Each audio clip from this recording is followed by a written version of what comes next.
भगवान जहां होते हैं वहां भगवान की कथा हो ये कोई जरूरी नहीं है, लेकिन जहां भगवान की कथा होती है वहां भगवान जरूर होते हैं। जहां भगवान की कथा होती है वहां भगवान जरूर होते हैं। स्वयं भगवान कहते हैं, नाहम बसामि वैकुंठे योगिनाम हृदय न च मद भक्ताः यत्र गायन्ति तत्र तिष्ठामि नारद। भगवान कहते हैं जहां मेरे भक्त मेरा गुणगान करते मैं वहीं रहता हूं। हनुमान जी ने कहा, प्रभु इस मृत्युलोक में आपकी कथा भी मिलेगी और जहां कथा होगी वहां आप भी मिलोगे, और वैकुंठ में केवल आप मिलोगे, आपकी कथा नहीं मिलेगी, इसलिए मैं तो यहीं रहूंगा। और नहीं गए हनुमान जी महाराज। आज भी श्री हनुमान जी महाराज इसी पृथ्वी पर विराजमान है। सप्त चिरंजीवियों में उनकी गणना होती है। अश्वत्थामा बलिर्व्यासो हनुमाश्च विभीषण कृपा परशुरामश्च सप्तैते चिरजीविनः। हनुमान जी महाराज आज भी विराजमान हैं केवल भगवान की कथा सुनने। और जहां कहीं भगवान की कथा हो, राम जी की, कृष्ण जी की, हनुमान जी सब जगह पहुंच जाते हैं। बुलाना नहीं पड़ता, न बुलाना पड़ता है, न निमंत्रण कार्ड भेजना पड़ता है, न उनको रास्ता बताना है, न एड्रेस बताना है, कुछ नहीं, वो तो आ जाते हैं। इसीलिए हनुमान जी की जब स्तुति करते हैं तो क्या कहते हैं, यत्र यत्र रघुनाथ कीर्तनम तत्र तत्र कृतमस्तकांजलिम वाष्पवारि परिपूर्ण लोचनम मारुतिम नमत राक्षसांतकम। जहां कहीं भगवान की कथा हो, यत्र यत्र रघुनाथ कीर्तनम, यत्र तत्र सर्वत्र, कहीं भी भगवान की कथा हो, हनुमान जी सब जगह पहुंच जाते हैं और भगवान की कथा सुनते हैं। तो ये भगवान की कथा सुनने से ही भक्ति का संवर्धन होता है। भक्ति कहां बड़ी हुई, बोले कर्नाटक में। भक्ति महारानी कर्नाटक में बड़ी हुई। महाराष्ट्र में इनका कहीं कहीं प्रचार हुआ। और फिर भक्ति महारानी कहती हैं, हे मुनिवर, गुजरात में आकर के मैं जीर्ण हो गई। गुर्जरे जीर्णताम गता। गुजरात में आकर के भक्ति जीर्ण शीर्ण हो गई। कारण, बोले गुजरात में उस समय पाखंड की अधिकता थी, और जहां पाखंड होता है वहां पर भक्ति जीर्ण हो जाती है, कमजोर हो जाती है। गुजरात में पहले पाखंड बहुत था। ये तो नरसिंह जी की कृपा है कि नरसिंह जी ने गुजरात की भूमि को पवित्र कर दिया। श्री नाभादास जी महाराज अपने भक्तमाल ग्रंथ में कहते हैं कि जगत विदित नरसी भगत जेहि गुज्जर धर पावन करी। जगत विदित नरसी भगत, जिन्होंने गुजरात की भूमि को पवित्र कर दिया।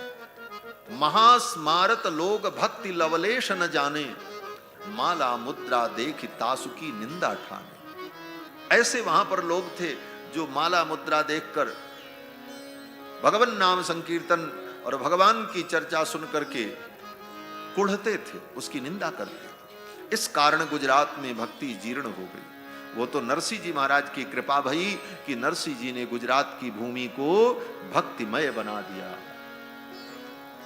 भक्ति महारानी कहती गुजरात में मैं जीर्ण हो गई। वहां से किसी प्रकार में वृंदावन आई, तो वृंदावन में आकर के मैं तो जवान हो गई, मैं तो युवती हो गई, लेकिन मेरे पुत्र ज्ञान वैराग्य अभी भी जीर्ण शीर्ण पड़े हैं। इनके उद्धार का आप कोई उपाय करो। भक्ति महारानी ने नारद जी से 2 प्रश्न किया। यहां पर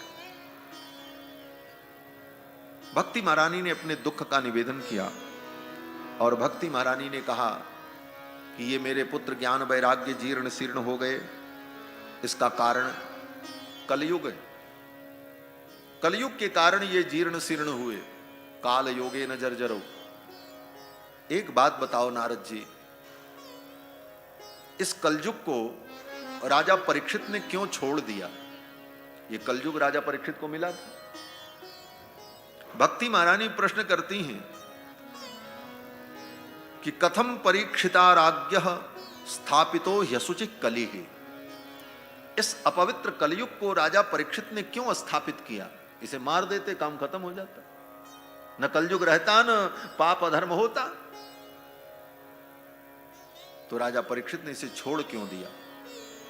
और दूसरा प्रश्न, बोले परीक्षित ने छोड़ दिया कोई बात नहीं, भगवान तो सर्वज्ञ हैं, भगवान सब कुछ जानते हैं। तो भगवान ने इस कलयुग को क्यों बचा करके रखा? करुणा पारेण हरिणा अधर्म कथमीक्षते। करुणा वरुणालय भगवान तो सर्वसमर्थ हैं, वो इस अधर्म को कैसे सहन करते हैं, कलयुग के अधर्म को। और भगवान चाहें तो 1 मिनट में सब कुछ ठीक हो जाए। इस कलयुग को भगवान क्यों नहीं समाप्त कर देते? ये 2 प्रश्न भक्ति महारानी ने भगवान से किया, वो नारद जी से किया। इन 2 प्रश्नों में जो दूसरा प्रश्न है, ये हमारा आपका भी प्रश्न है। जब धर्म अधर्म की बात आती है, कलयुग में इतना अधर्म हो रहा है, कलयुग में इतना अधर्म हो रहा है, तो कभी न कभी हमारे आपके मन में भी ये प्रश्न आता है, ये सब क्यों हो रहा है?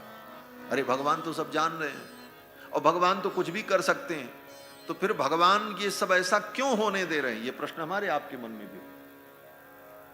भाई कोई पापी पाप कर रहा है, इतने अधर्म कर रहा है, भगवान 1 सेकंड में चाह लें तो सब ठीक हो जाए। कोई व्यक्ति कोई अधर्म कर रहा है, उसी समय भगवान उसकी जीवन लीला ही समाप्त कर दें। 1 व्यक्ति मर जाए, 2 व्यक्ति मर जाए, तीसरा स्वयं सावधान हो जाएगा, गलती नहीं करना, नहीं तो हम भी चले जाएंगे। तो भगवान तो 1 क्षण में सब कुछ ठीक कर सकते, फिर भगवान ऐसा क्यों नहीं करते? तो नारद जी ने इन दोनों प्रश्नों का बड़ा सुंदर उत्तर दिया। पहले प्रश्न का उत्तर दिया कि राजा परीक्षित ने कलयुग को क्यों छोड़ दिया? तो कहते हैं राजा परीक्षित ने कलयुग को इसलिए छोड़ दिया कि कलयुग में दोष तो बहुत है, लेकिन इसकी एक विशेषता भी है, जो विशेषता अन्य युगों में नहीं पाई जाती। जिस विशेषता के कारण परीक्षित ने कलयुग को छोड़ दिया, बोले इसको भी रहने दो, इसका भी उपयोग है। किस प्रकार से? बोले जैसे मधुमक्खी होती है ना, जिससे हनी मिलती, मधु। मधुमक्खी क्या है? बोले मक्खी ही तो है, मक्खी की ही एक प्रजाति है, मक्खी कोई देवता तो नहीं है, मक्खी की ही एक प्रजाति है मधुमक्खी। और ये मक्खी तो उतना दुख नहीं देती जितना वो देती है। काट ले महाराज मधुमक्खी, तो मधुमक्खी का डंक लग जाए तो घंटों जलन होती है, लेकिन उस मधुमक्खी को पालते हैं, मधुमक्खी पालन किया जाता है। क्यों?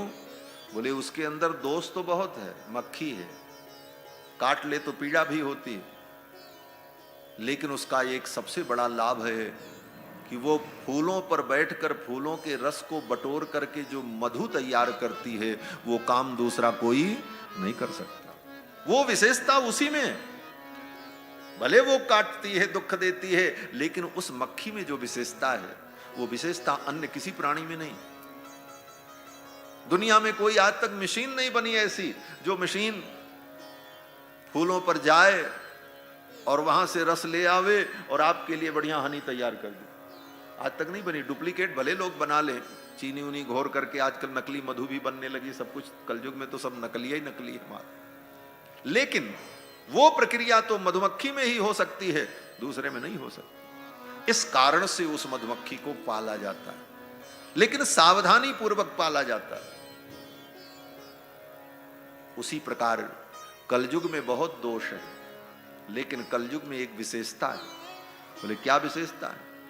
बोले सतयुग में भगवान का ध्यान करने से जो फल मिलता है, त्रेता में बड़े बड़े यज्ञ करने का जो फल होता है, द्वापर में भगवान की पूजा करने का जो फल होता है, कलयुग में भगवान का नाम लेने से, भगवान की कथा सुनने से वही फल प्राप्त हो जाए। ये कलयुग की विशेषता है।